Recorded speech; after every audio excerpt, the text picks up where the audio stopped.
Hello friends, welcome to Lakshmi homely kitchen. இன்றைக்கி நம்ம சேனலில் ரோஸ் ஜாம் எப்படி செய்கிறதுன்னு பார்க்க போகிறோம். ரோஜாப்பூ இதழ் வச்சு ரொம்பவே ஈஸியான ஒரு சுவையான ஜாம் தான் இன்றைக்கி நம்ம செய்ய போகிறோம். இதை நம்ம சப்பாத்தி பிரெட் கூட வச்சு சாப்பிட்டோன்னா ரொம்பவே சூப்பராக இருக்கும். குழந்தைங்க விரும்பி சாப்பிடக்கூடிய இந்த ஜாம் ரெசிபி எப்படி செய்கிறதுன்னு வாங்க வீடியோக்குள்ளே போய் பார்க்கலாம். வீடியோக்குள்ளே போகிறதுக்கு முன்னாடி நீங்கள் நம்ம சேனலை ஃபஸ்ட் டைம் பார்க்குறதா இருந்தால் மறக்காமல் சப்ஸ்கிரைப் பண்ணிக்கோங்க. பக்கத்தில் உள்ள பெல் ஐக்கானை கிளிக் பண்ணி ஆல் ஆப்ஷனையும் கொடுத்துக்கோங்க. வாங்க இப்போ நம்ம வீடியோக்குள்ளே போகலாம்.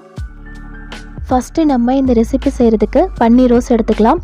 நான் இன்றைக்கி டார்க் பிங்க் கலர் பன்னீர் ரோஸ் எடுத்திருக்கேன்.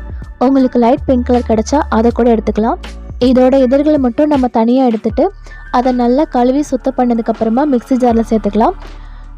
இதில் கொஞ்சமாக தண்ணி சேர்த்து நம்ம சாஃப்டாக அரைச்சி எடுத்துகிட்டு வந்துடலாம். இப்போ நம்ம சாஃப்டாக அரைச்சி எடுத்துகிட்டு வந்துட்டோம். நம்ம அரைக்கிற ரோஜா இதழ்களை ஒரு கப்பால் மெஷர் பண்ணி நம்ம செய்ய ஆரம்பிச்சிக்கலாம்.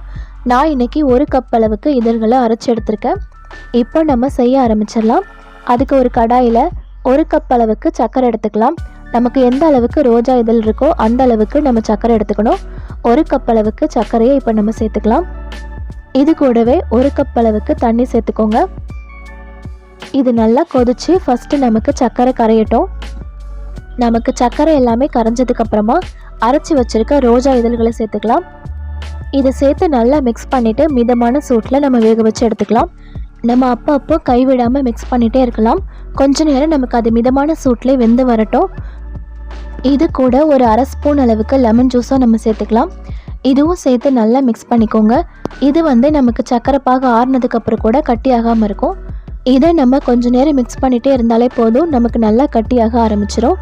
நம்ம ரோஜா இதழ்களை இந்த மாதிரி சர்க்கரை பாகில் வேக வைக்கும்போது அதோட கசப்பு சுவை எல்லாமே போய் நல்ல ஒரு இனிப்பாயிடும். இப்போ இது நல்லா வெந்திருக்கும்.